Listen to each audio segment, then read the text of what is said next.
Good morning, everyone, and welcome to the Sunday morning program.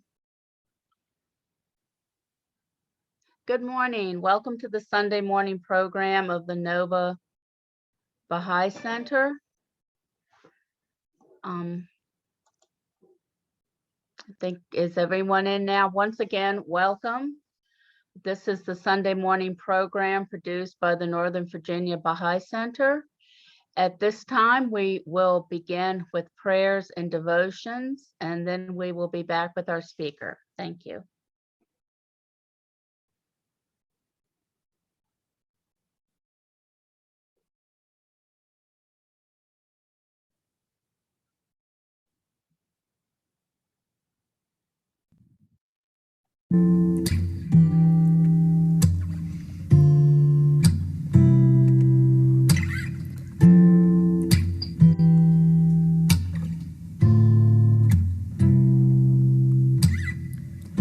O Son of Man, for everything there is a sign.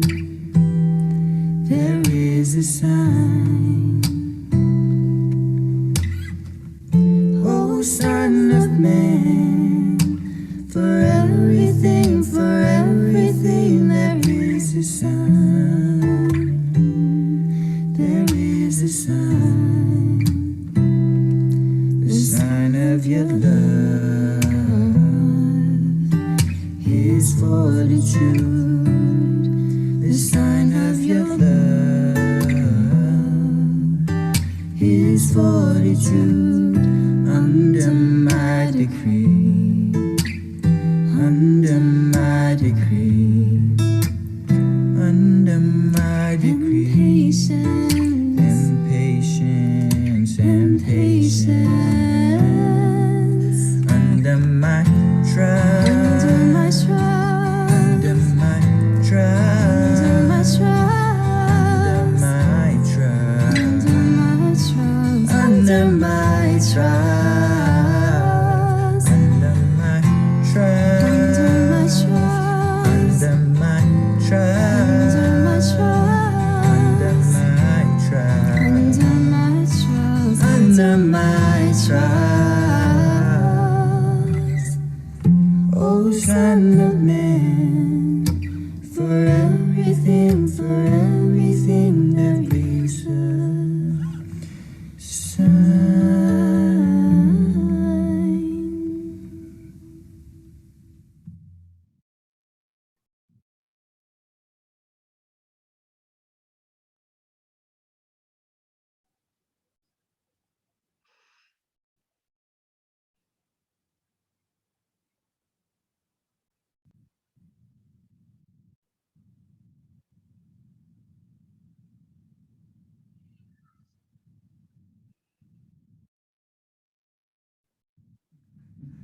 I decided I'm not any better than anybody, but I'm not any worse.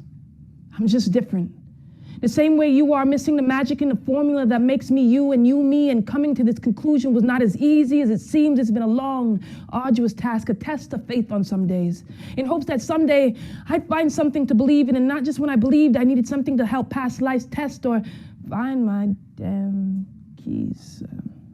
Before sex and preferences, before race, before any religion created a divide, a son I could not have birthed. I am human, I feel, and my blue blood bleeds red. I was born. I struggle the same way you do. It's just a difference in the details that makes us individuals. I worry about a future that's not promised, but in the meantime, before I die, I ask questions like, where do I fit into this world? Who are my true friends? What defines me is important, but more importantly, why? And lately, I've been looking for reasons to smile. Between poverty, abuse, searching for truth, I try. There's lies and deception, crime and talks of a resurrection. The world is ending in ignorance, condemning the different. I see this at work, a condescending remarks and lack of eye contact from those spending money, refusing to pay attention to anyone on the other side of the counter trying to make it. This master's voice on my back, and seemingly there's not enough dirty dimes in my register to spread a story of someone who knows you can't buy happiness. There's just debt slips for pacification, plastic paid for with plastic, and pre-packaged BS masquerading as music.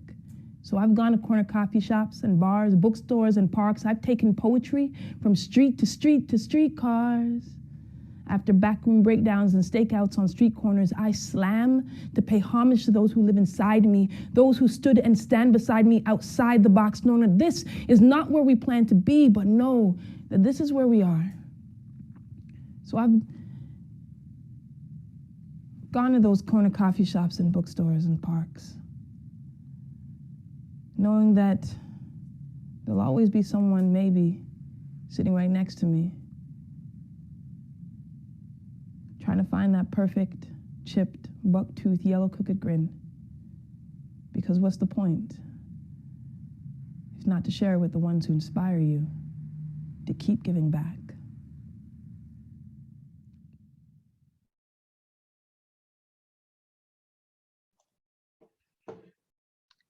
Welcome back. At this time, we invite our participants to enable their camera so that our speaker can see you. Our speaker today is Arta Monjazeb. He is an associate professor of oncology at UC Davis. He has a medical degree specializing in radiation oncology and a PhD in cancer biology. He's an internationally recognized expert in oncology and cancer research and has authored over 70 publications in top scientific journals. He's a leader in the field of immunotherapy, which aims to arm the body's own immune system to fight cancer, and he has leadership roles on the National Cancer Institute's immunotherapy committees. He served the Baha'i faith in many roles, including as a travel teacher, assistant to the auxiliary board, secretary of the area teaching committee, junior youth animator, Ruhi tutor, and local spiritual assembly member. His topic today is the power of truth, changing hearts by changing the narrative. Please join me in welcoming Dr. Arta Monjazeb. Thank you so much, and thank you everyone for your attention this morning. A little earlier for us here on the West Coast than you all on the East Coast, but I'm just going to kind of jump into it, and I'm going to go ahead and share my screen here.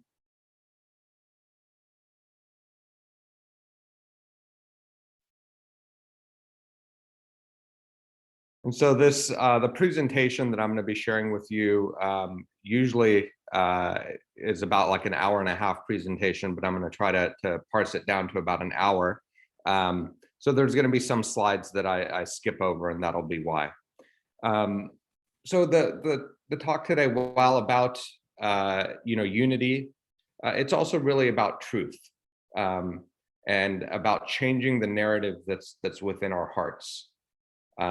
And the reason why I think this is so important is because in the Baha'i faith, we talk a lot about love and unity, but these things require truth, and they require self-examination. Without truth, justice is not possible. Without truth, love is not possible. And both of these things also require hard work. But we live in a country where information, just as everything else, comes to us easily. You know, if I want to order something for my house, I can just go on Amazon and click a button, and it shows up at my door the next morning. And so we consume our information oftentimes the same way, without seeing the need to dig any deeper. And so I think that's really a lot of what this is about the need for independent investigation of truth, particularly when it comes to matters around racial justice, and not just accepting the narratives that society has given us. Because those narratives are narratives that will lead us to conclusions that are not compatible with Baha'i beliefs. But once we learn the truth, we will see that the truth is actually very compatible with Baha'i beliefs, and it changes the narrative.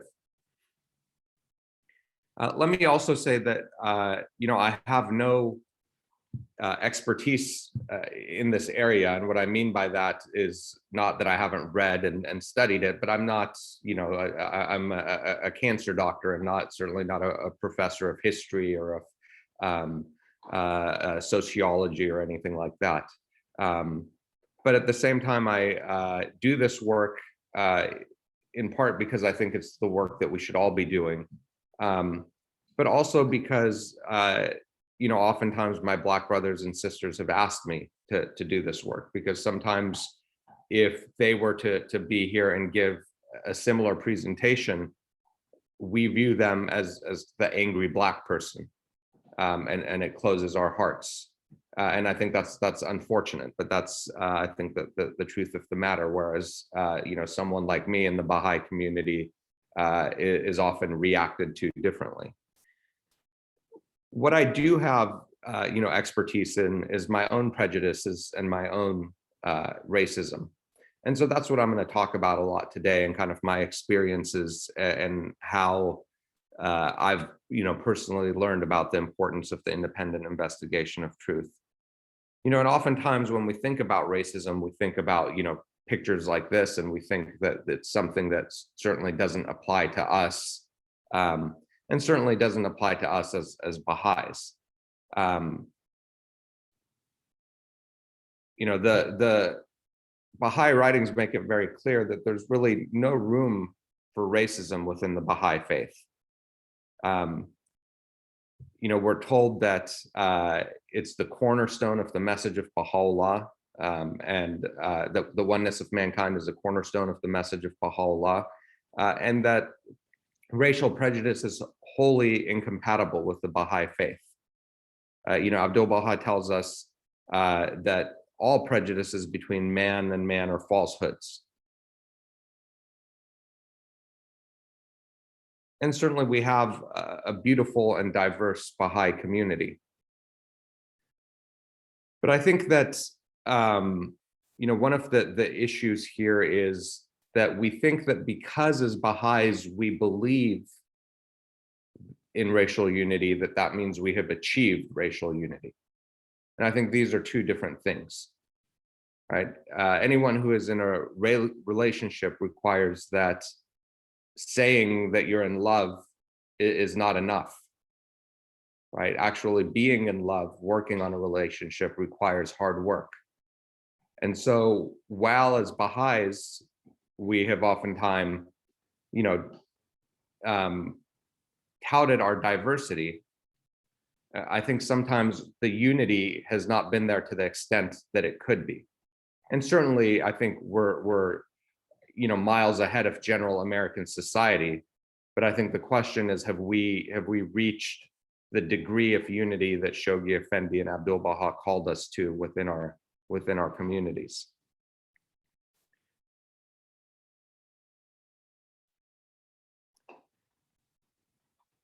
I think it's important for us to remember that Shoghi Effendi, oftentimes, particularly when I was growing up, we talked about race unity as America's most challenging issue, and it is.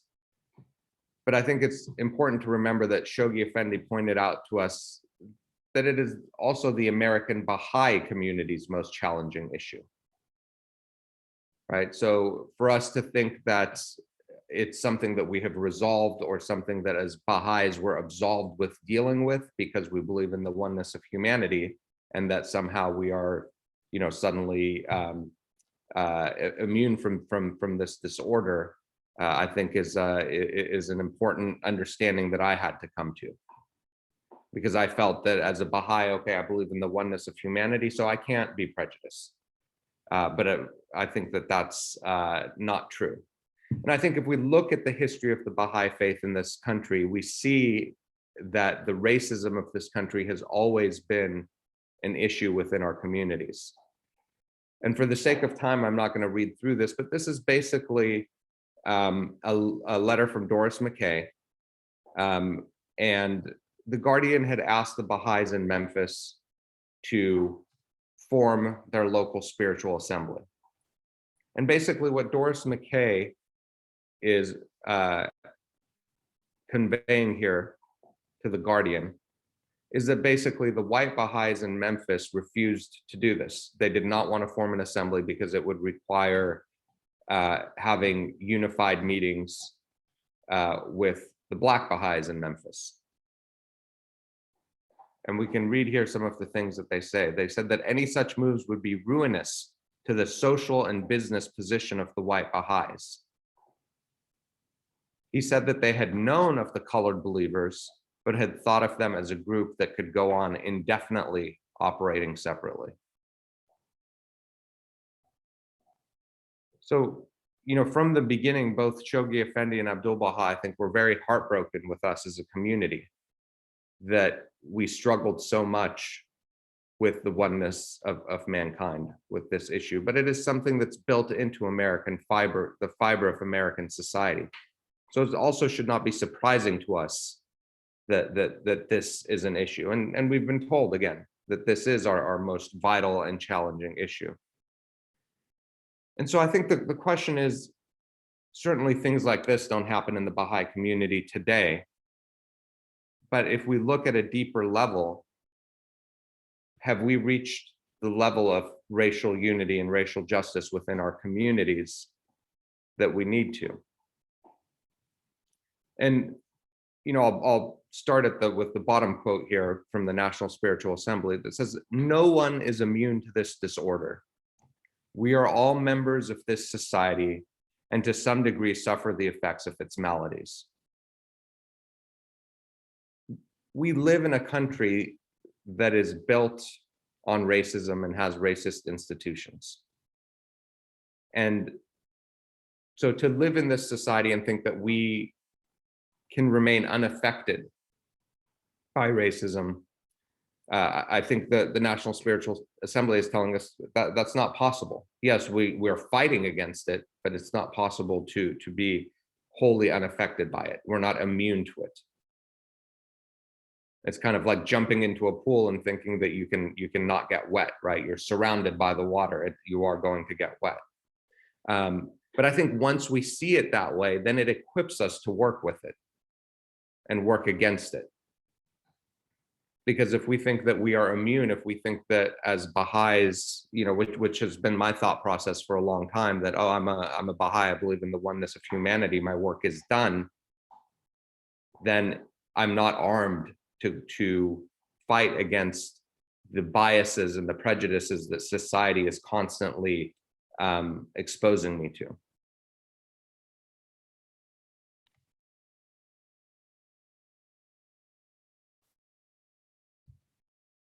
So one of the things that we have to think about within our communities is that, again, we've risen up from a society that is really based in some horrendous acts, right? And there's, I believe that America is the greatest country in the world, but that doesn't mean that both the history and the current ongoings are perfect. And so this is a list of the 21 worst atrocities in history.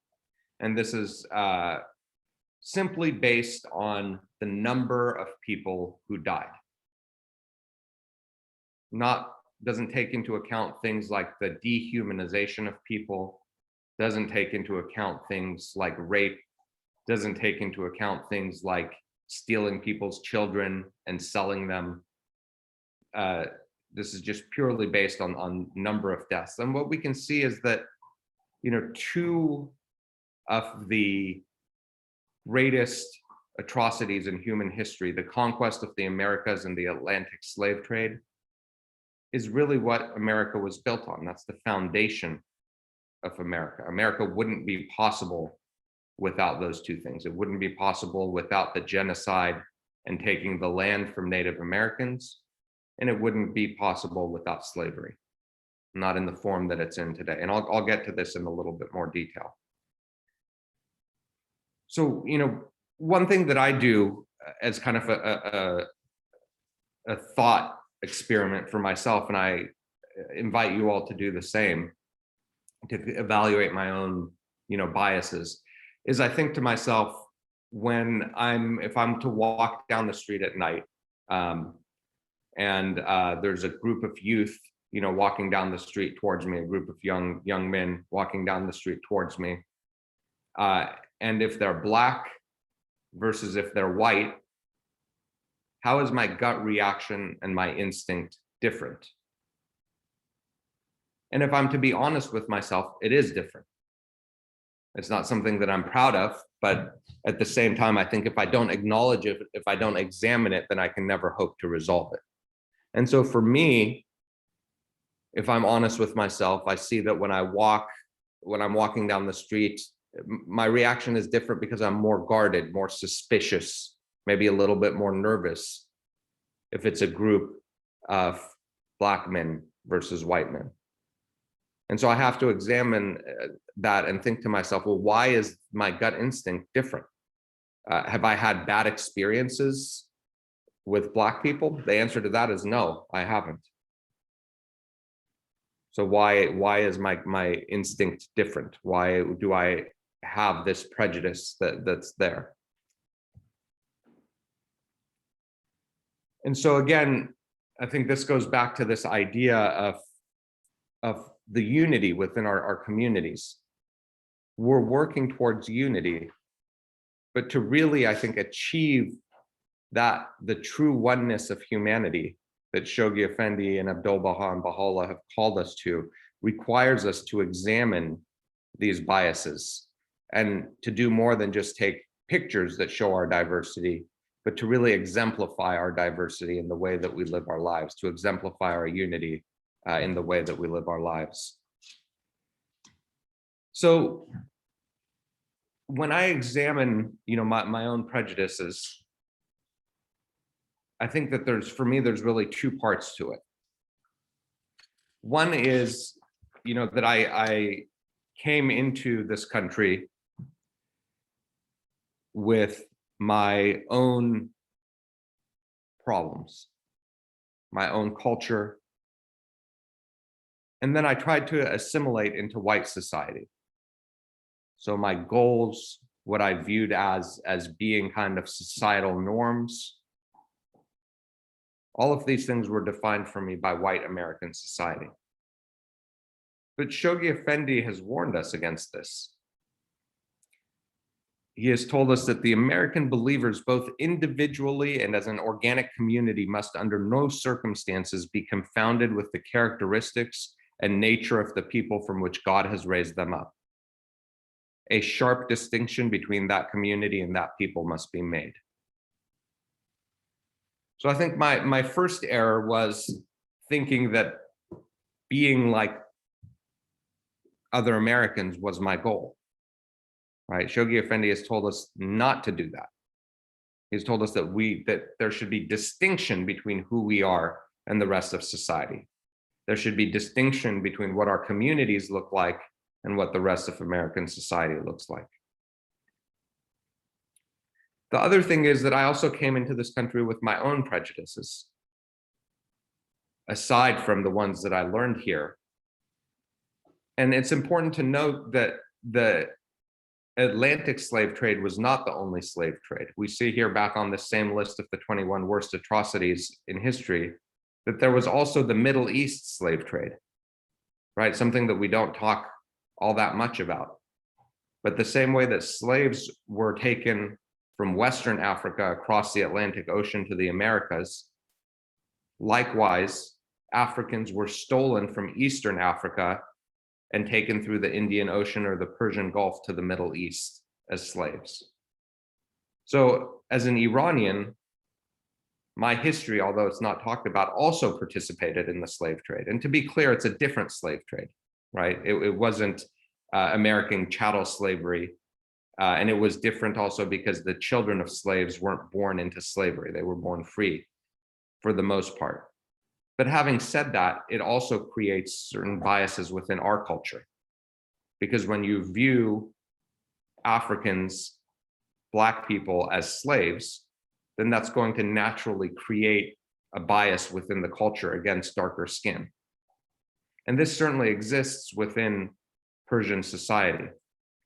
I can tell you that when my children were born, one of the things that all of my relatives would say is that, oh my God, they're so fair-skinned, they're so beautiful.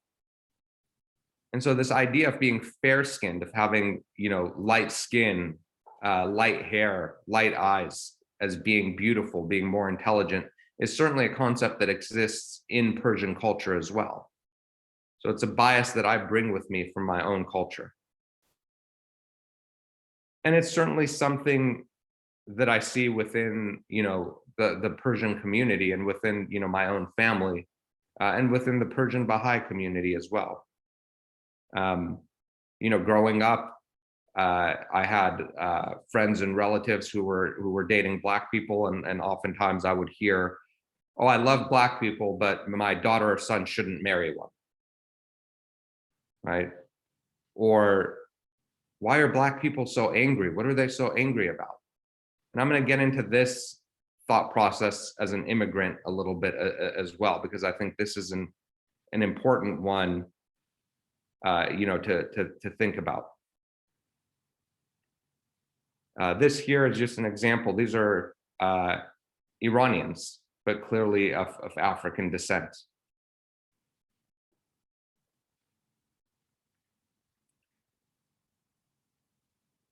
So I think this is one of the issues that both as white Americans, Persian Americans, and really immigrants into this country, we've been taught. Right? It says we are taught the myth of meritocracy. This underlies the ideology of the United States. Whatever an individual ends up with in life must be what he or she wanted, worked for, earned, and deserved. This is the US myth of equal opportunity for all. Under this myth, it is easy to believe that if people do not succeed, it is because they are not worthy, either individually or as a group. For example, because they aren't smart or don't work hard enough.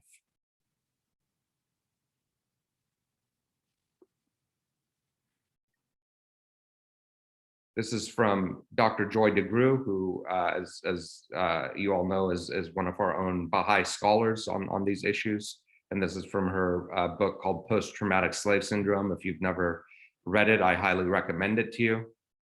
And she says in there, how many times have we heard a variation of slavery's over? You are all blessed to live in a nation where all you have to do is pull yourself up by your own bootstraps. Work hard and so become anything you want, even president. So why are you still angry? And these were my thought processes, particularly as an immigrant, because what I saw was that my family came here with nothing. They came to this country with nothing, and we were able to work hard and be successful. I was able to work hard and go to school and get degrees and, become a doctor, become a researcher, make good money. So what's the problem? What are Black people complaining about? This is a thought process that was going in through my head, right? That this idea of, the American dream certainly exists. The only thing standing between us and success is hard work. And that was certainly true for me in my life.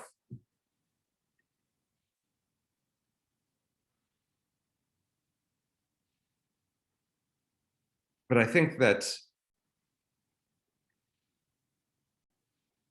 one of the things that really, struck me is this understanding of white privilege and what that means. Because I think a lot of people misunderstand the concept or get offended by it. Because the reason why I was able to do these things, the reason why as a immigrant, I was able to come to this country and be successful, in part was because of white privilege, because I'm seen by society in general as a white person. Right? So does that mean that I didn't work hard for my success? No. But it means I had the opportunity to work hard and be successful. And to me, that's really the definition of white privilege, is having that opportunity. So it doesn't mean that you didn't work hard. A lot of people feel like, oh, white privilege isn't a real concept because I had to work hard, nothing was handed to me. That's not the point. The point isn't about things being handed to you. The point is about the opportunities that you have available to you.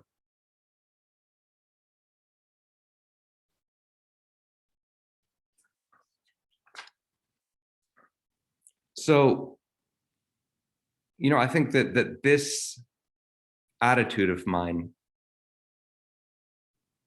and this kind of lack of vision of being able to see that maybe my experiences, my opportunities that have allowed me success, maybe haven't been there for my Black brothers and sisters, is a very American attitude. And it's something that I adopted. Again, it's this idea of meritocracy, right? That our society is fair, that everyone has equal opportunity. And I'm going to get into the consequences of that belief, in just a little bit here. But I think, one of the things that I see is how this kind of attitude comes into our Baha'i communities, right? And I think that oftentimes what we do is that when our Black brothers and sisters are trying to express to us the truth of this issue, that we shut down the conversation. And we shut it down in different ways. We shut it down by saying things like, I don't see color, right? Which I think is not really a true statement, right? No one doesn't see color. And is also in many ways an ignorant statement, because not seeing color is not the solution. Because our Black brothers and sisters, because of color, have a very different experience than I do. So for me to say, oh, I don't see color, really is just negating their experience. It's saying that, oh, I don't see color, so you really don't have different experiences based on the color of your skin. Or we say we just have to love each other, which is true. But again, this goes back to that concept that well, what does that mean to love each other? Does it mean to just wave to someone at feast and smile and be polite? What is true love and what is true unity? I think that's something that for me, I'm still struggling with and still trying to figure out. Something that I hear a lot from my Persian brethren is we were discriminated against in Iran, so we understand. But the truth is that we don't understand, because being a Baha'i is a choice.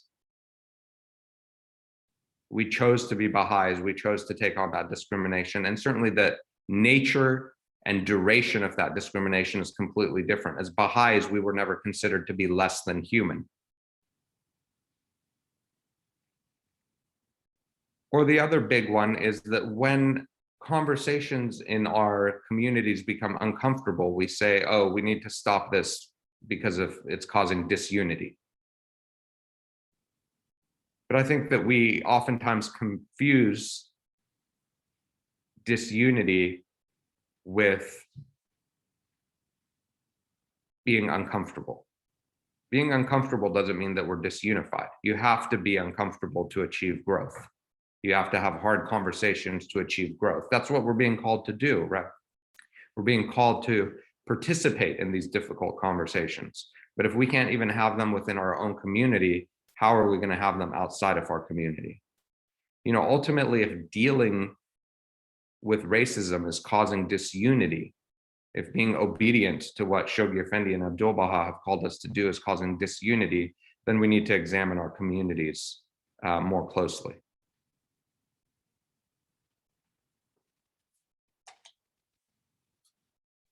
And so, for me, that's really the crux of the issue, is this idea of being able to examine myself and be able to be honest with myself and be able to go places that make me uncomfortable and do work that I don't want to do. Because to me, that's what love is. Love is about sacrificing for the people that you love. And within the Baha'i community, Shoghi Effendi has told us, and these are two different pilgrim's notes of how critical this issue is, in addition to obviously the advent of divine justice. But Shoghi Effendi tells us that after 50 years in America, there are only 500 Negro Baha'is. And in 1 year, there are over 700 in Africa. I'm sorry, this was Shoghi Effendi saying this. This he repeated several times and said that Abdul Baha warned the believers to solve the racial problem. So these are from Ruth Moffat's Pilgrim Notes. And then Sadie Oglesby in her Pilgrim Notes, Shoghi Effendi told her, "My charge to you is that when you go back to America, tell the friends to look within themselves and find there the reason of so few colored people being in the cause. Until this is removed, the cause cannot grow." And so I think we see this within our communities. I think in the majority of Baha'i communities, if we look to see who is missing, and this is within the United States, obviously not around the world, because our brothers and sisters in Africa are some of the strongest Baha'i communities in the world. But within the United States, if you look at our diverse country and you look at our communities and we look at who's missing, oftentimes it's people of color. Certainly there's pockets within the country, like in South Carolina, where we have communities that are even oftentimes largely people of color. But if we look as a whole, that's who's missing from our communities. And so we have to ask ourselves, why? Why is a religion that talks about the oneness of mankind and that actually honors people of color, why are they missing from our communities? And I think, one of the big issues here is that until this is removed, the cause cannot grow. Because we see that in many parts of the world, the Baha'i faith is flourishing. But in the United States, the number of Baha'is actually shrank the previous year. So I think if we want kind of clear evidence that we're not doing what we're supposed to be doing, I think that's as clear as it gets, right? Shoghi Effendi tells us, until this is removed, the cause cannot grow. And we're seeing that here in our country, the cause is not growing.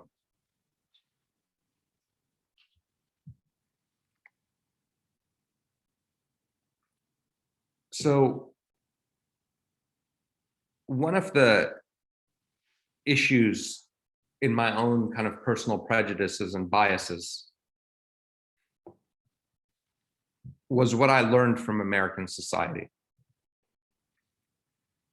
right? What I learned from American society, what I learned in school, what television and media and movies and everything taught me. And literally in school, we had, a day that we talked about slavery, even though it's one of the most important aspects of American history. We spent, in all of my education through high school, we probably spent one day on it. And what we were taught was that, yes, slavery happened and it was probably bad. But then, we had Abraham Lincoln and the slaves were freed, and then we had Martin Luther King, and now everything is okay. And so that's the history that I was taught, and I believed it. And so when I believe that history, then it brings me back to that idea of meritocracy. Of, okay, well then, slavery was so long ago. Why are Black people in this country complaining? Why are they still complaining about that? Let's just get on with it. Let's love one another and let's just get on with it, right?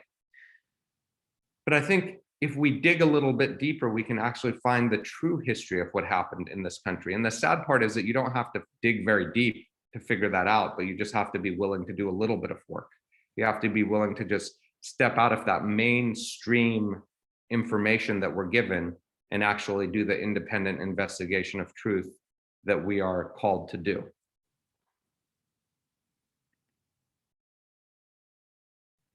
So that's one of the things that I thought, examining myself, that I realized I needed to do, is to actually learn the true history. Because when I look at American society, I see that really any metric that I use as a measurement, I see that Black people are lower. So if I look at educational success, if I look at economic income, if I look at incarceration rates, anything really that I look at, healthcare, certainly, anything that you look at within healthcare, for the most part, cancer, diabetes, heart conditions, Black people always fare the worst. So here I have a community of people who, by any measure, are doing worse.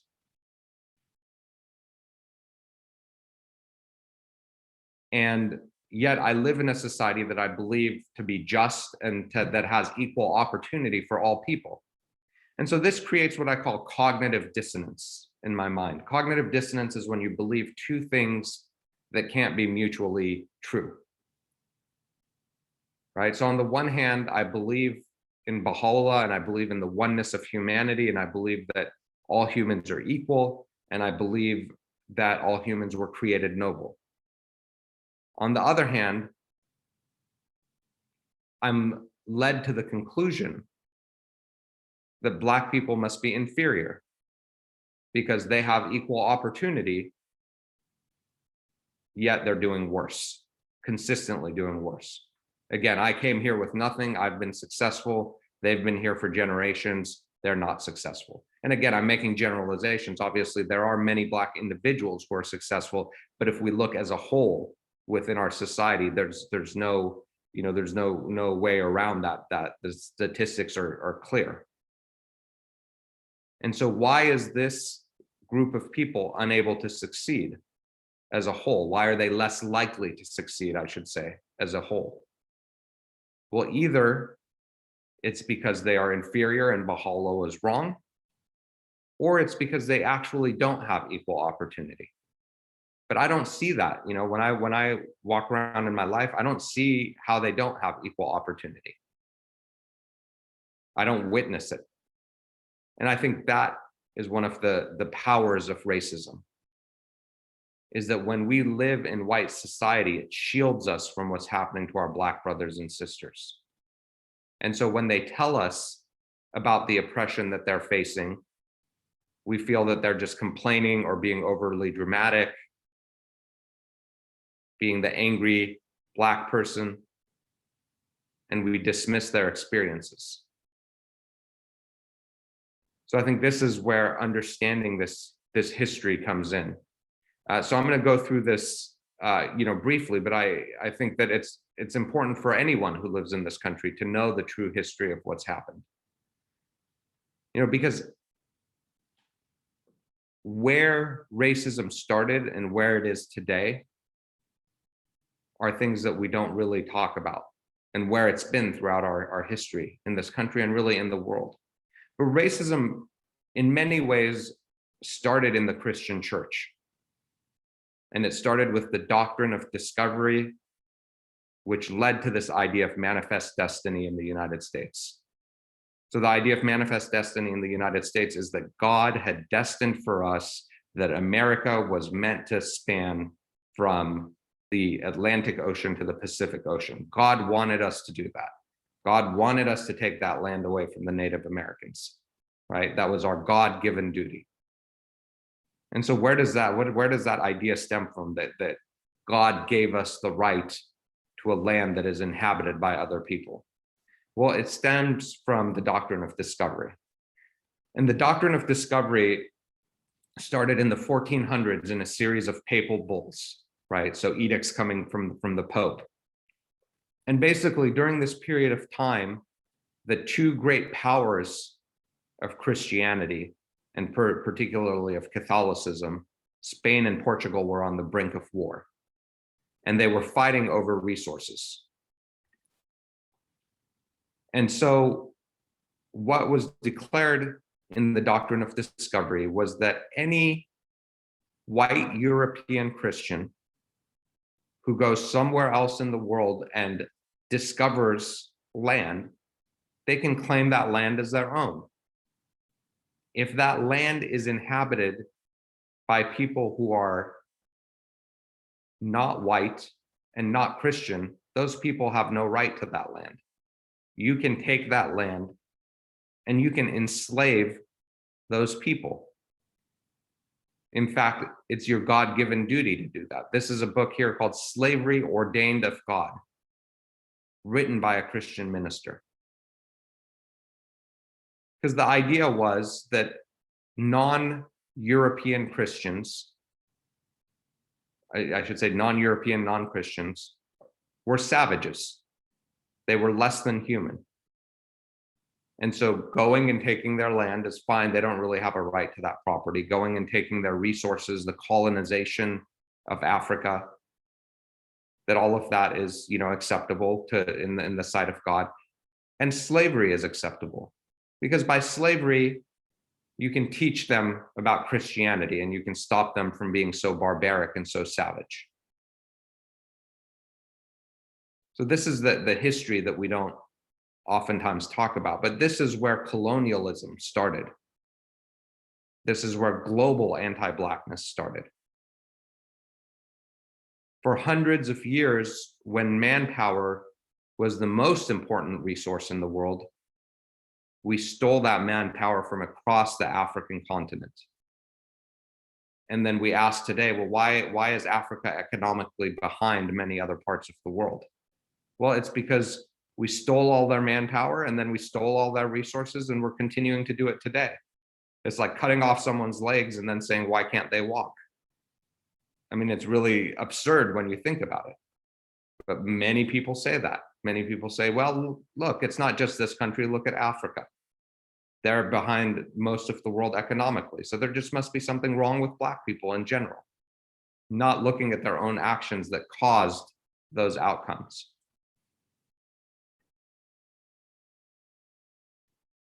And I'm going to skip over this, but I think, one of the important things for us to realize is that during slavery and even after slavery, this idea that Black people are not human or less than human is an idea that has pervaded both world culture and American culture. The famous Dred Scott case in the United States, the Supreme Court declared that Blacks could not be considered citizens of the United States and had no rights that a white man was required to respect.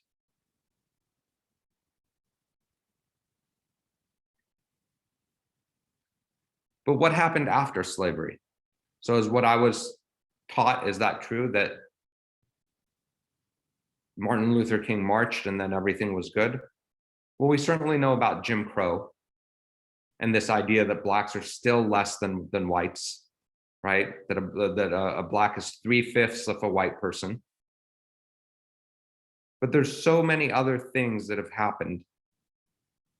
And when we examine this history, it changes the narrative, right? It changes the narrative from what is wrong with Black people to how have Black people managed to be so successful despite everything that we've done to them, right? It changes it from a thinking that they're inferior to becoming fond of their attributes and how they've been able to endure so much through so many generations and remain as people of strong faith, and to love this country and succeed in this country despite everything that's happened to them. So many people talk about patriotism in this day and age. But to me, the true patriotism, if you want to see it, is the patriotism of African Americans. Because despite everything that's happened in this country to them, they still love this country. During World War II, Black people fought in World War II, risked their lives for this country. But when we took Nazi prisoners of war and they were being taken back to prison on the trains, our Black soldiers were forced to stand on those trains and give their seats up to the white Nazi prisoners. Can you imagine that? Fighting for a country that sees you as less than the enemy that you were fighting against.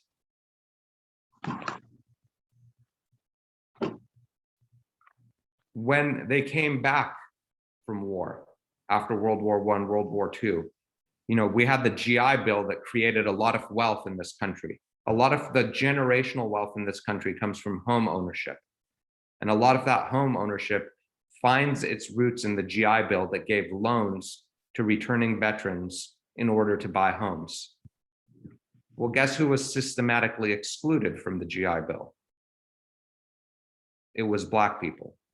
So you can say, oh, everything's equal today, but we gave this person $10,000 to start out with, and we gave you $1 to start out with, but everything's equal now, which it still isn't equal now, but you can't ignore the past and the effects of the past, particularly when it comes to finances and generational wealth.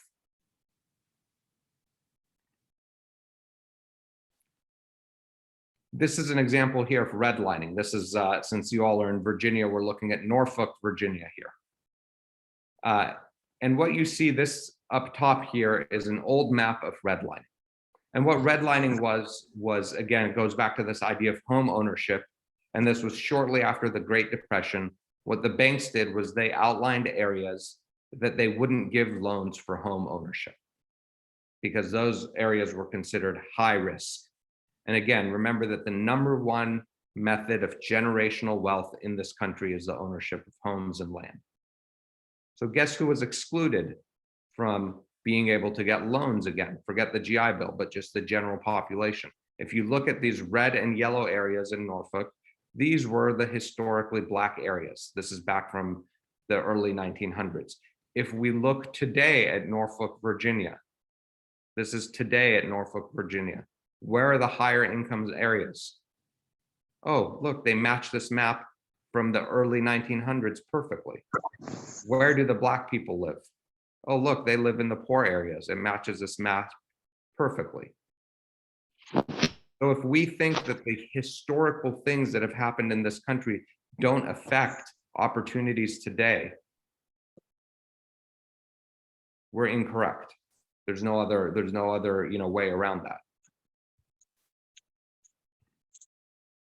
If we look at the population share of African Americans in this country, we can see that particularly in the Southeast, there are areas that are predominantly Black.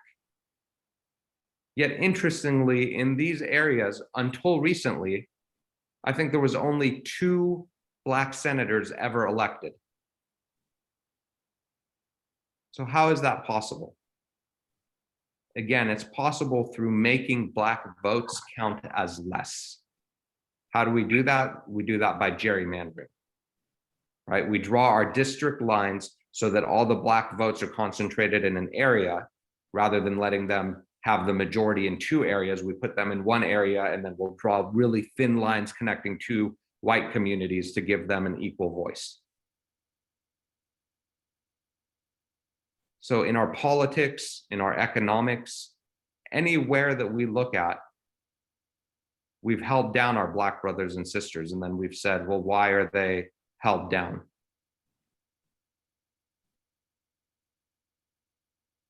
Despite this, despite everything that we've done, Black people in this country still built thriving communities. Throughout this country, in Tulsa being the most I think well-known example, but over and over again, Wilmington, Chicago, in numerous different parts of this country, we had thriving Black communities. And what they did was they basically said, fine, you don't want us to be part of general American society, we won't be. We're going to create our own neighborhoods with our own banks, our own businesses. And they did thrive. We're not taught about how well Black people did in these communities, but we know that Tulsa, Oklahoma, the Greenwood district, was known as the Black Wall Street, and it was the wealthiest part of Tulsa. But what happened? What happened to these thriving communities? Well, as white people, we didn't tolerate this. So we intimidated Black people by lynching them. And we like to think in our heads that lynching is something that only occurred in the South by the Ku Klux Klan. But this is a picture here of a lynching. And out of respect, I've hidden the bodies of the people who are being lynched. But what you can see is that this was not the Ku Klux Klan. This is well-dressed, average Americans posing with the bodies of lynched Black people for a postcard that they would then send to their relatives. Lynchings happened throughout this country. Even here in California, there were lynchings. This was not something that was limited to the South. Oregon, which is just north of California, was created as a state for white people. And if you were Black or Native American and you were out after dark in Portland, you could be arrested or killed. That was the law. Yet we say that after slavery, oh, everything was equal. This is Tulsa, Oklahoma, the Greenwood district. And you can see that it was a thriving area. But in one night, Tulsa, Oklahoma was destroyed. And it was destroyed by an angry mob of white people who were actually armed by the police and the national military of this country. The National Guard armed the white citizens. And they went in and they destroyed this area. It is the only time that American citizens have been bombed on American soil by Americans. Puerto Rico also was bombed, but I'm talking about the continental US. They actually took planes and bombed the Black neighborhood. White mobs went in, and in one night, killed over 300 people. And this is what was left.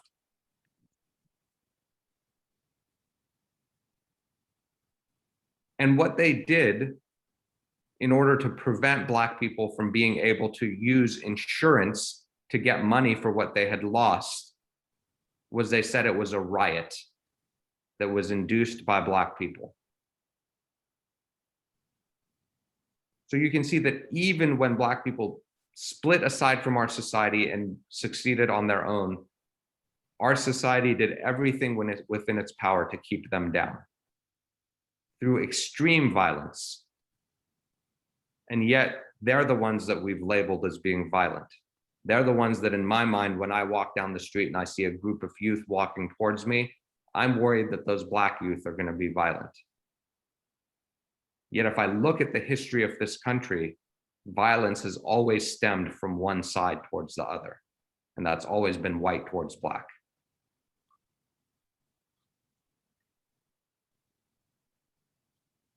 Again, this is Tulsa, Oklahoma, on fire.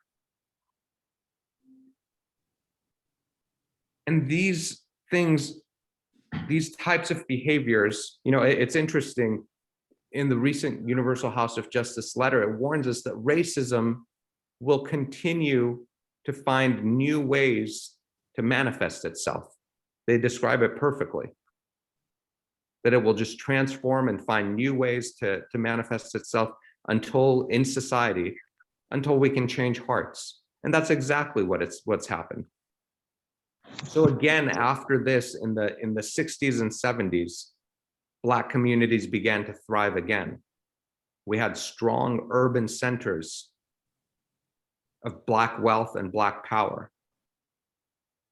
And this led to things like the Black Panthers. But what did we do? Our country initiated what was called a counterintelligence program. Again, something that we're not taught about. But the CIA actually infiltrated Black neighborhoods as if they were terrorists. And they executed the leaders in their homes. They shot people in their homes without any type of justice, without any court decision, anything like that. This is a well-documented history in the 60s and 70s that Black leaders were killed in our country by our own countrymen, by the government, because Black power is something that we've always feared. This continues today, again, reformed as the war on drugs and mass incarceration.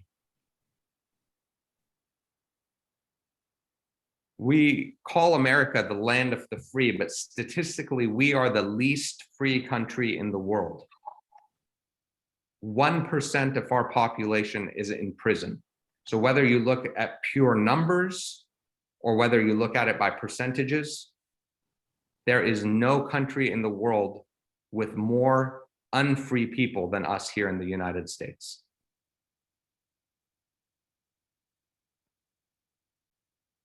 And we have large for-profit prison systems that benefit off of the incarceration of people. And guess who's disproportionately incarcerated? Yes, Black people. It's slavery all over again, just in a different form. You lose your rights as a prisoner, you're incarcerated as a prisoner, and these private entities are making money off of you in two ways as a prisoner. They're making money off of you because the rest of society is paying their tax dollars for those people to be imprisoned, for 1% of our population to be imprisoned. And additionally, when you're in prison, there is forced labor. Again, that those private prisons are benefiting off of. This is from Michelle Alexander, who is also a Baha'i. She says, African Americans, in her book, The New Jim Crow, which I also highly recommend to you, African Americans are not significantly more likely to use or sell prohibited drugs than white, but they are made criminals at drastically higher rates for precisely the same conduct. This is a proven fact. This is not someone's opinion. This is statistically true.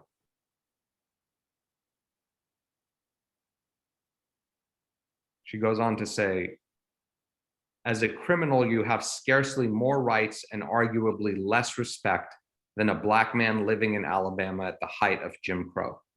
We have not ended racial caste in America. We have merely redesigned it. And again, that's exactly what the Universal House of Justice is telling us as well.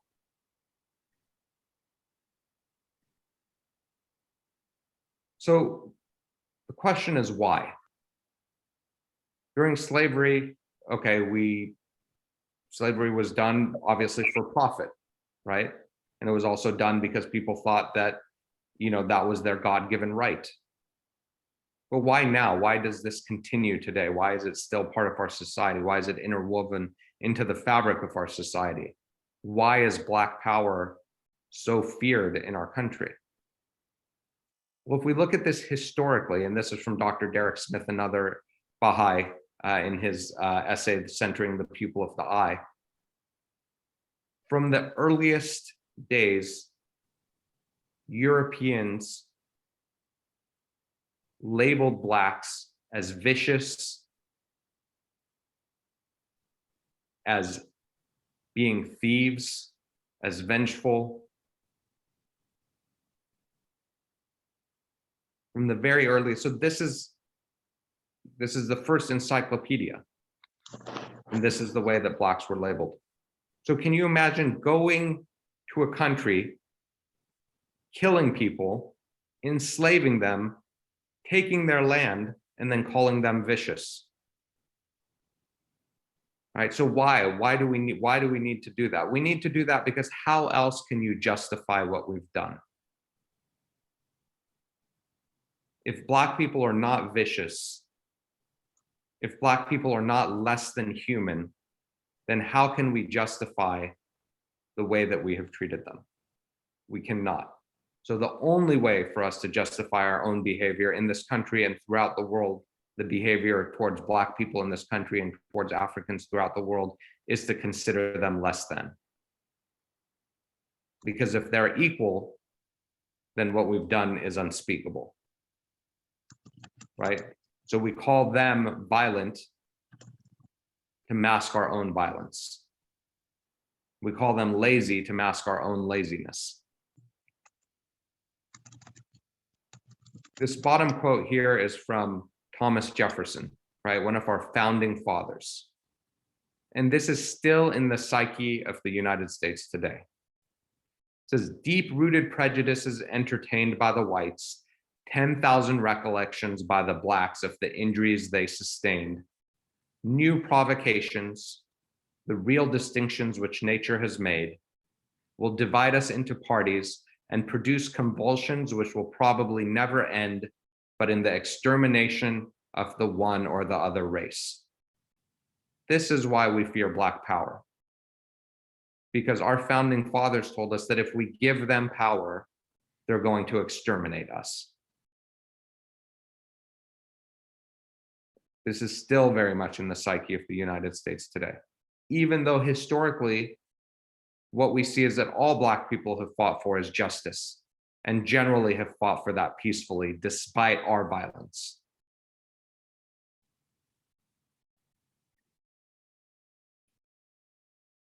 You know, if we look at some statistics here,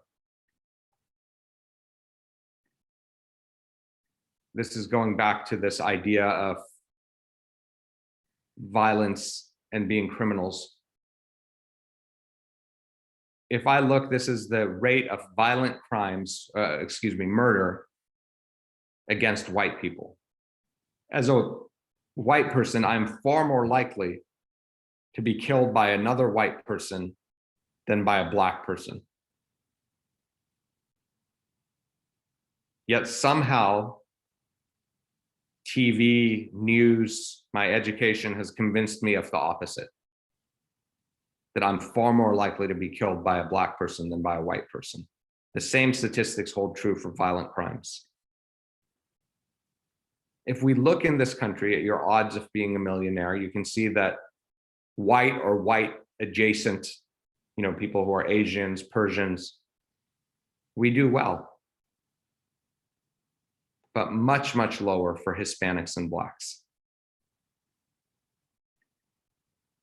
This is really important because one of the things that I thought is, well, look at me, I worked hard in school and I got an education and I was able to be successful. If Black people valued education more, then, you know, they could also be successful.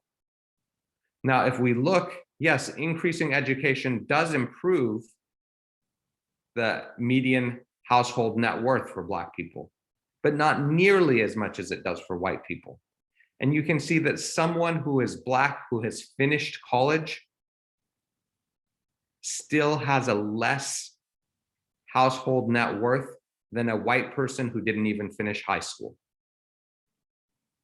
So the idea that education alone is the solution is also a myth, because there is unequal opportunity in our society once you have that education. Yes, education creates more opportunities for Black people, but not nearly as much as it did for me. It's not the same opportunities.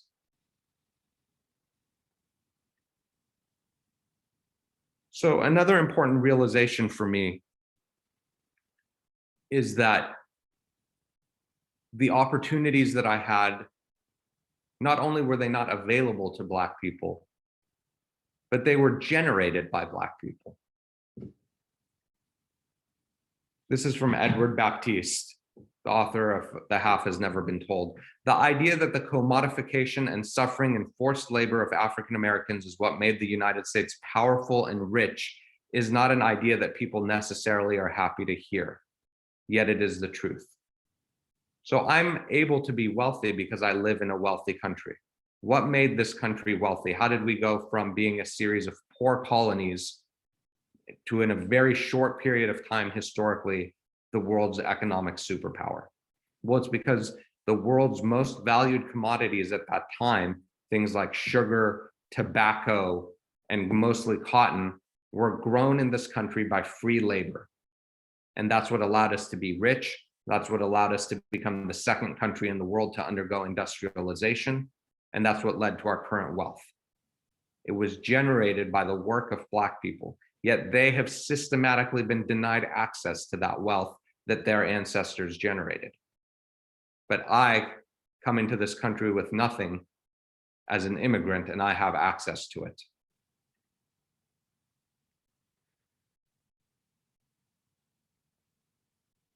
So once we learn this history, I think it really kind of lights a fire underneath us that we have to do something. And I think that the first thing that we have to think about as Baha'is is, well, what if we don't do what we're supposed to do? What if we don't meet this vision that Abdul Baha and Shoghi Effendi laid out for us? What if we're unable to transform our communities into what they're supposed to be? And Abdul Baha told us in no uncertain terms, that the foundation of the prosperity of the world of man will be destroyed.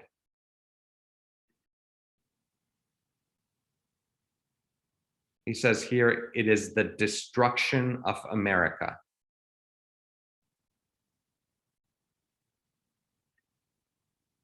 You know, before that might have seemed like an outlandish statement, but I think now, with what we've witnessed in history, it doesn't seem that far-fetched that this issue is going to lead to the destruction of America, and that we're the only ones that have a way to mitigate that.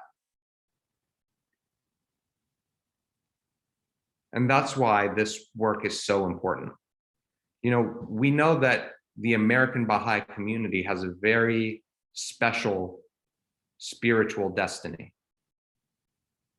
Abdul Baha tells us that the continent of America is in the eyes of the one true God, the land wherein the splendors of his light shall be revealed, where the mysteries of his faith shall be unveiled. He says that when the racial elements of the American nation unite in actual fellowship and accord, that this will be the sign of the most great peace. So the peace of the planet depends on us dealing with the racial problem here in this country. And this is why this issue is so stressed in the Baha'i writings. This is why Shoghi Effendi refers to it as our most vital and challenging issue. Because this is the foundation of peace throughout the world. This is the special work. This is why the destiny of America is so important. It's all linked to racial justice. And yet within our communities, oftentimes we'll say, well, why does everything have to be about racism? Why does everything have to be about racial justice? Shoghi Effendi tells us the invincible army of Baha'u'llah, who in the West and at one of its potential storm centers is to fight in his name and for his sake one of its fiercest and most glorious battles. And certainly we know we're not talking about, when he says fight here, we're not talking about material, but this is a spiritual fight. It's a fight about changing ourselves and changing our society and changing our communities. In the advent of divine justice, Shoghi Effendi gives us the very special designation as the spiritual descendants of the dawnbreakers, that we must usher in, not by our death, but through living sacrifice, the world order of Baha'u'llah.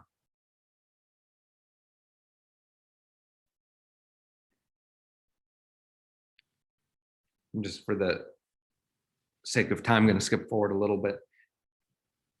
So then what can we do? What can we do to transform our communities? I don't know that I know completely the answer to this.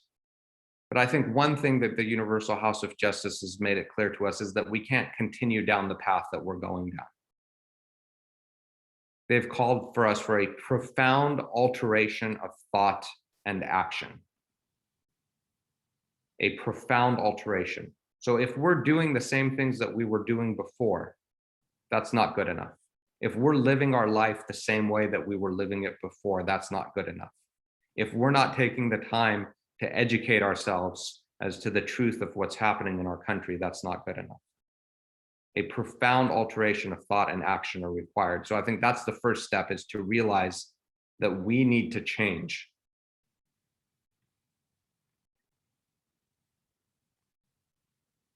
Shoghi Effendi tells us that a supreme effort is required. So let the white make a supreme effort in their resolve to contribute their share to the solution of the problem. I can't speak for anyone else, but I can, be very honest and tell you that I haven't made a supreme effort. I'm making efforts, but I haven't made a supreme effort. So I need to think about, what does that mean, a supreme effort? Shoghi Effendi tells us, again, this goes back to this idea of why does everything have to be about race? He tells us that it should be demonstrated in every phase of our activity in life, whether in the Baha'i community or outside it, in public or private, formally as well as informally, that it should be deliberately cultivated. So again, we need to think about how are we going to incorporate working towards racial justice in every aspect of our lives. Other things that Shoghi Effendi calls us to are ceaseless exertions, sacrifices, care and vigilance, moral courage and fortitude. And remember, in the previous quote, he said, living sacrifice. It means that every day we have to wake up and sacrifice ourselves, sacrifice our own comfort, sacrifice our own well-being to work for this issue. It says, on the distance they cover and the manner in which they travel that road, right? This is the road towards racial unity, must depend to an extent which few among them can imagine the operation of those intangible influences which are indispensable to the spiritual triumph of the American believers. So what I did for myself was I created a personal action plan. And this is my personal action plan here. But my first thing is kind of what I'm doing here today is to educate myself, reflect on my own racism, and then also to educate those around me. To take action, to not be colorblind, to listen and hear the voices of my Black brothers and sisters within the American Baha'i community, to increase social interactions. And I'm going to get to some of these real quick. We're almost out of time here, but I'll just take 2 more minutes. One of the things that we have to remember is that within the Baha'i faith, we're not supposed to tolerate people that are different.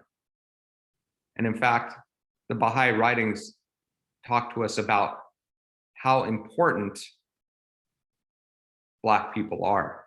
So it's not about tolerating, it's about we need Black people to be parts of our communities. We need them to lead us. They're the pupil of the eye. Without the pupil of the eye, the body of humanity is blind. Says that we have a feeling of esteem for their great gifts. God has richly endowed them, and their contribution to the cause is much needed. Let's not forget that the 2 central figures of the cause, the Bab and Baha'u'llah, who were their closest confidants? Mubarak and Esfandiar, both of whom were Black. We can see in the example of the manifestations of God who they trusted.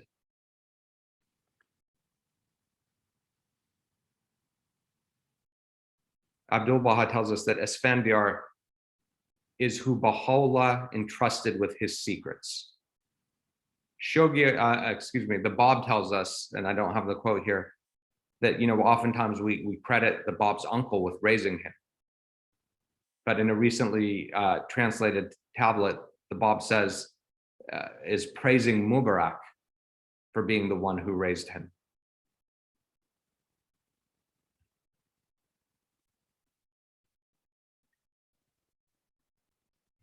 This idea of increasing social interactions, I think, is also very important. We have to think about things.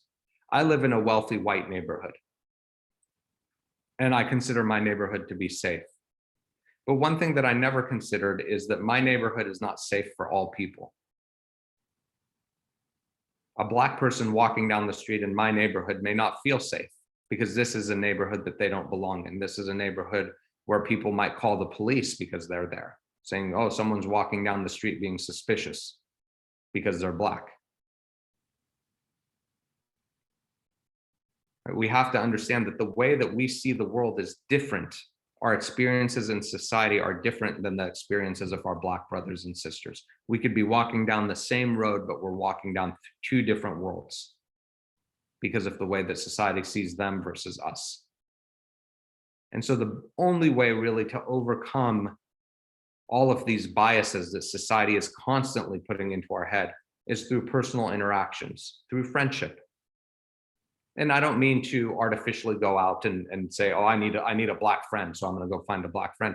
But the more we step outside of our comfort zone, the more we step outside of our bubble, the more we're going to meet people that are different than us. And invariably, there will be people who you naturally form friendships with, who you naturally click with. But that's never going to happen if you're not exposed to people who are different. So just waving to someone who's different to you at feast is not good enough. Think about who comes to your house for dinner.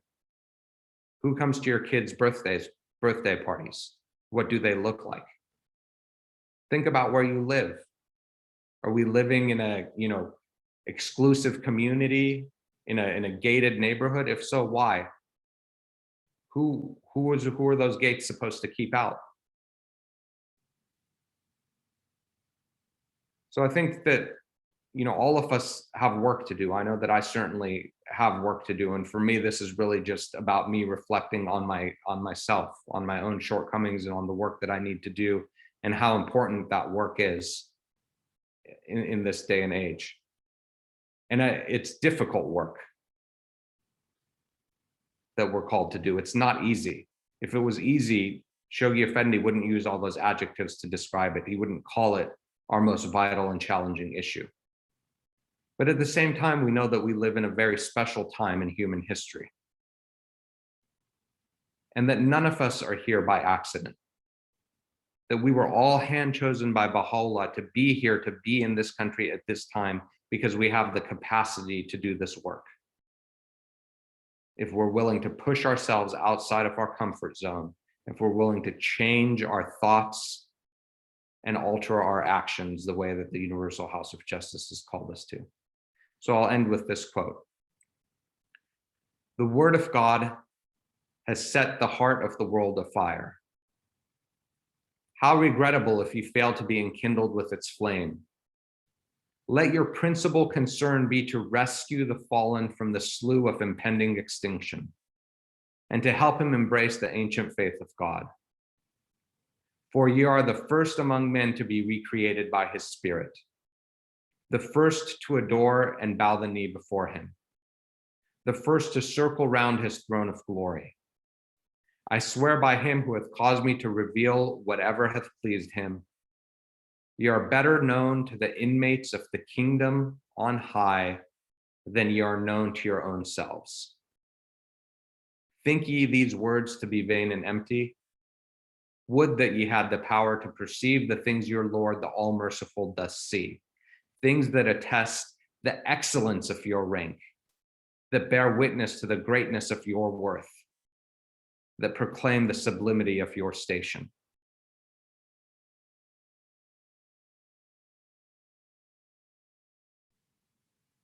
We have, a host of spiritual powers.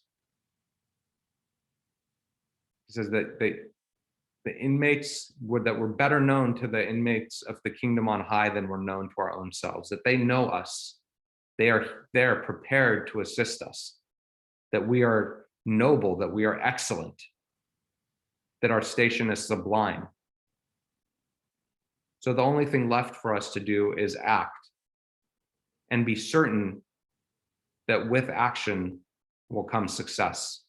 But it does require action. It does require hard work. It does require us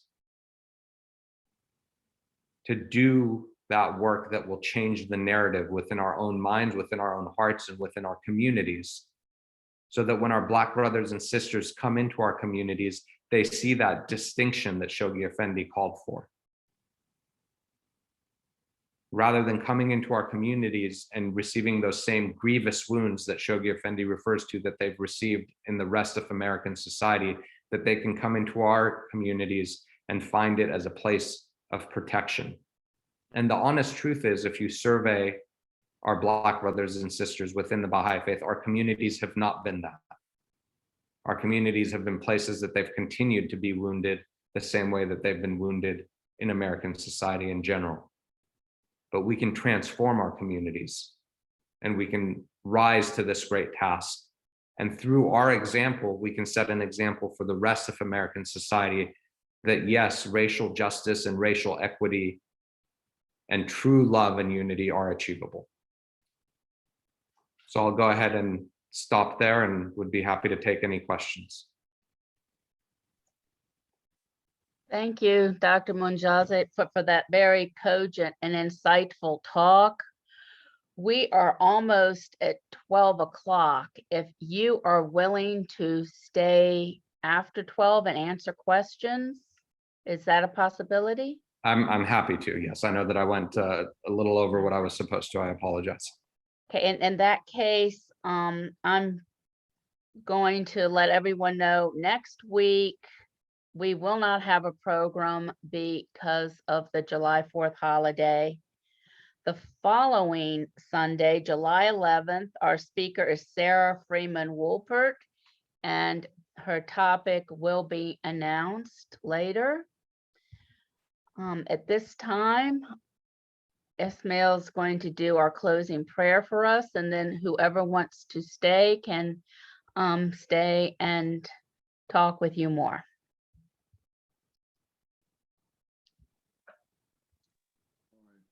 Before I do the closing prayer, everybody just stay put. Nobody should sign out. Yeah.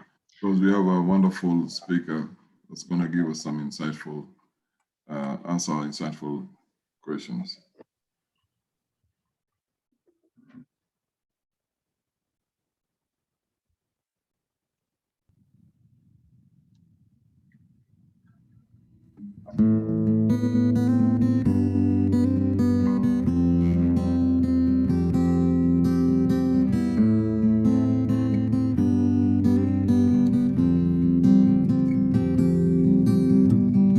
Eternal truth, pure in me witness. Open your eyes and see His clear evidence.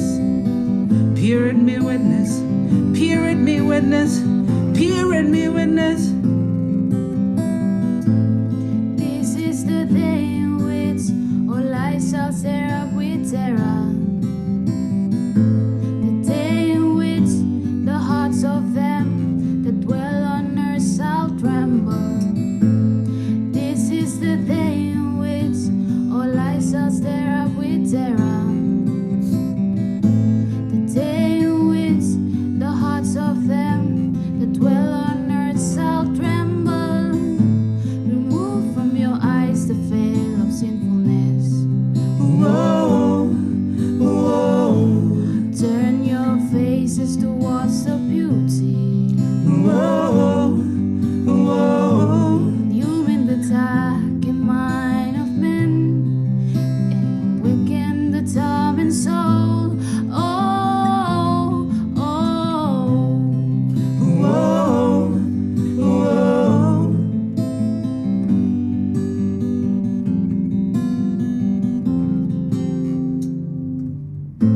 Be not be grieved and walk in the ways of the idle fancies. Not for a moment. Complete content dictates whatever they have seen. No earthly water can quench the flame of divine wisdom. Believe in your heart that you possess the power to extinguish the radiance of the sun. The radiance of the sun. The radiance of the sun. Unrestrained as the wind, steadfast in this path, so that every trace of worthy desires will be washed from thine heart. Let your exertion and fall increase 1,000-fold. Let your exertion and fall with ease 1,000-fold. Let your exertion and fall increase 1,000-fold. The radiance of the sun. The awesome? Is there any doubt concerning the Almighty, the all-merciful God? Behold, how he had come down from the heavens of his grace, created with power and sovereignty. Is there any signs concerning his? Remove from your eyes the veil of sinfulness. Whoa, whoa, Turn your faces towards the beauty. whoa, whoa. Illumine the darkened mind of men and quicken the tormented soul. Whoa, whoa, keep him safe, also, oh my Lord, oh my God. Keep him safe, also, oh my Lord, oh my God. Keep him safe, also, oh my Lord, oh my God. Keep him safe, also, oh my Lord, oh my God.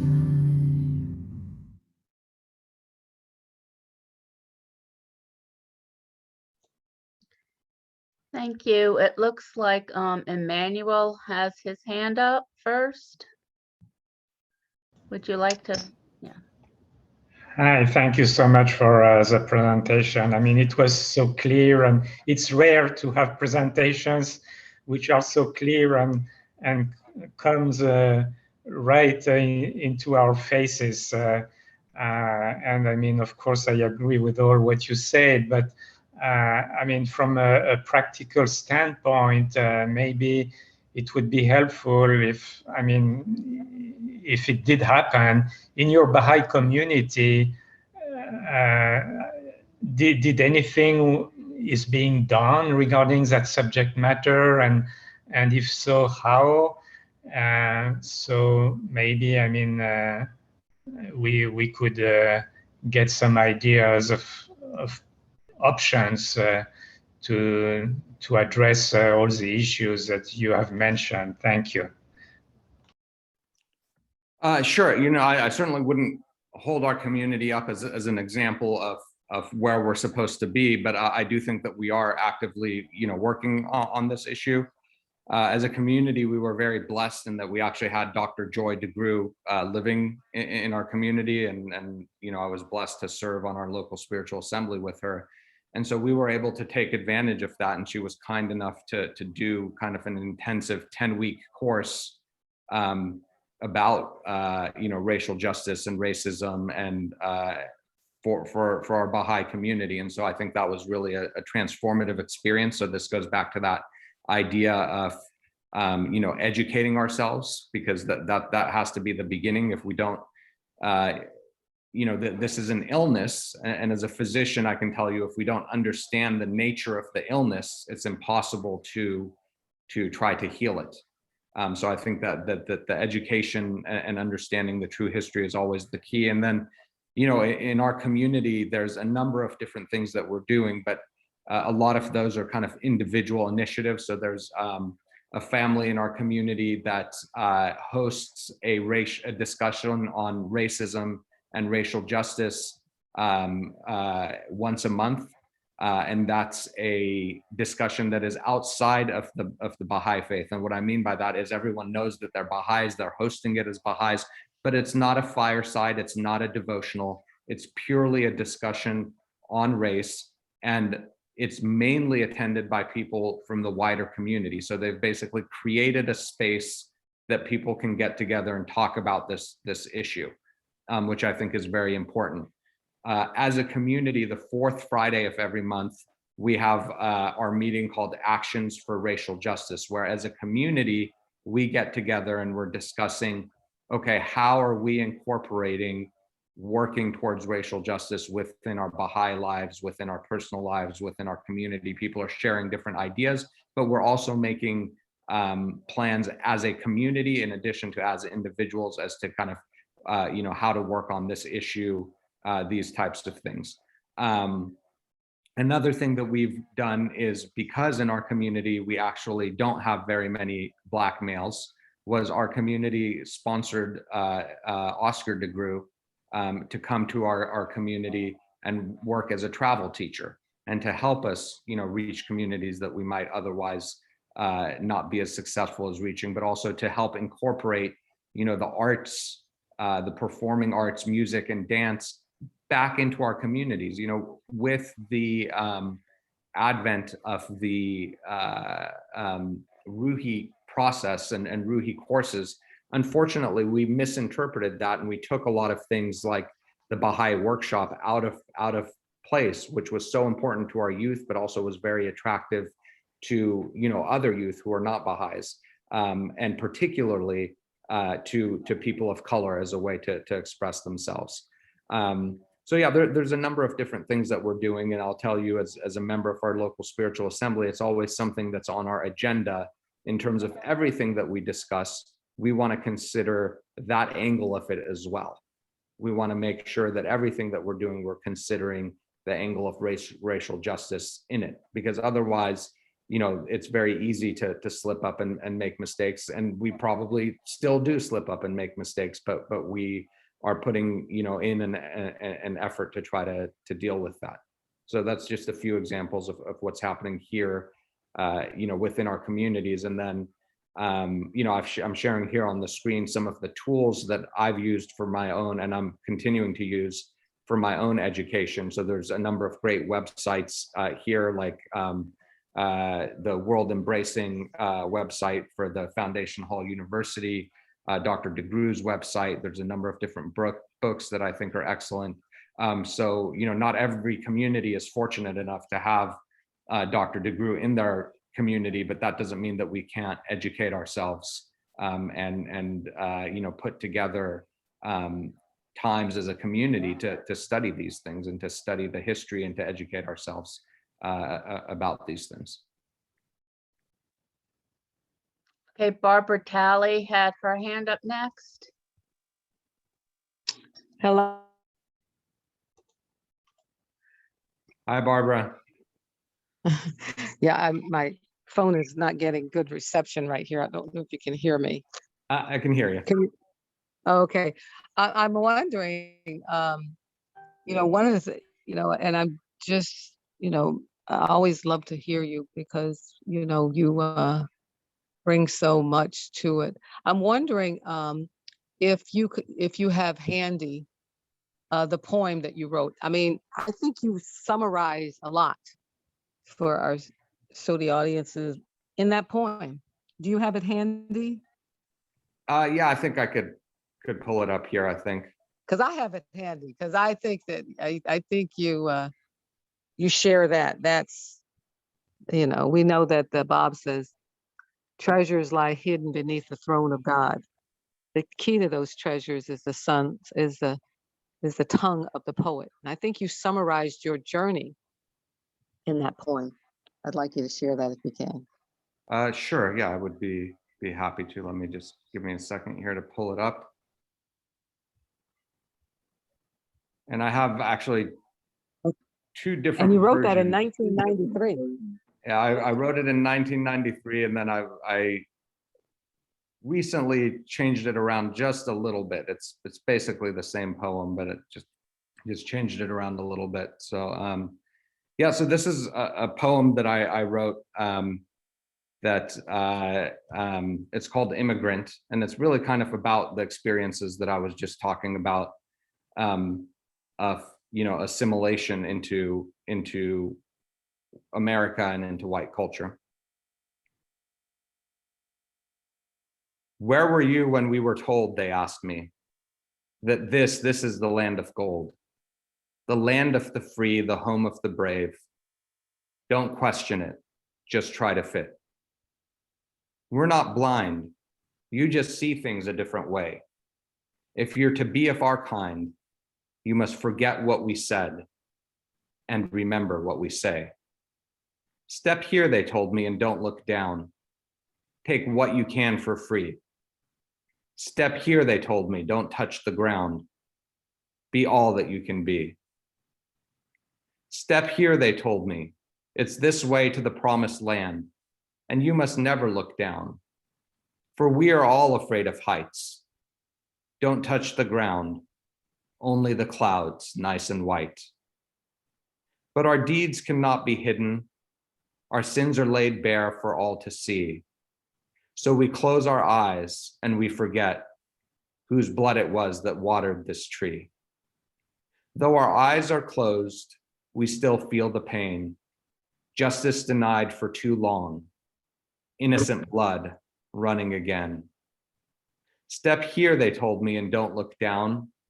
We won freedom with sword and spear. Step here, they told me, don't touch the ground. But is this freedom or shackles of fear? Step here, they told me, but I don't want to anymore. They say every victory has its fee, but what is the toll? Oppression is molded by our fingers. It has been so long and these wounds linger. Step here, they told me, don't touch the ground. Reach only for the promised dawn. Step here, they told me, don't look down. You might see whose backs you're walking on.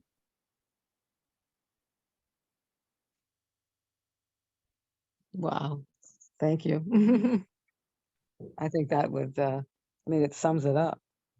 Just come here, reach for the goal, and the gold is the gold. And don't look at whose blood, sweat, tears you're standing on. Don't look at civil rights. Don't look at the inner city. Don't look at the redlining. Don't look at the sundown towns. Don't look down. Don't look down. And I thank you, Arta, for telling people. I know you're telling me that's how I survive. That's how I will get rich. That's how you will accept me if I don't look down. And if I look down and see whose backs I'm standing on, whose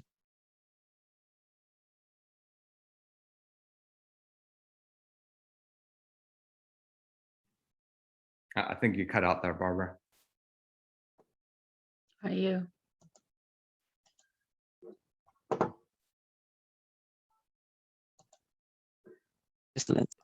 when that bright vision of yourself that you want to feel like you're so right and so white and so bright and everything, and all this darkness out there is because of people not reaching, not doing the work you've done.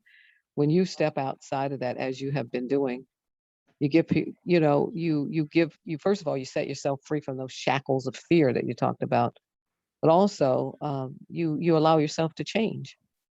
And so I thank you for being one of those shining examples that gives hope that, there is possible change for people who have become so comfortable with the untruth and so comfortable with the untruth and so uncomfortable with truth. Thank you, Arta. Thank you for those generous comments. I think sometimes when you're starting at the bottom, there's a lot of room to grow. So.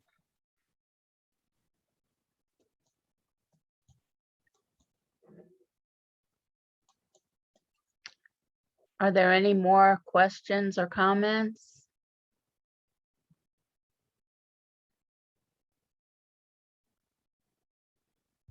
Oh, Ismail has his hand up.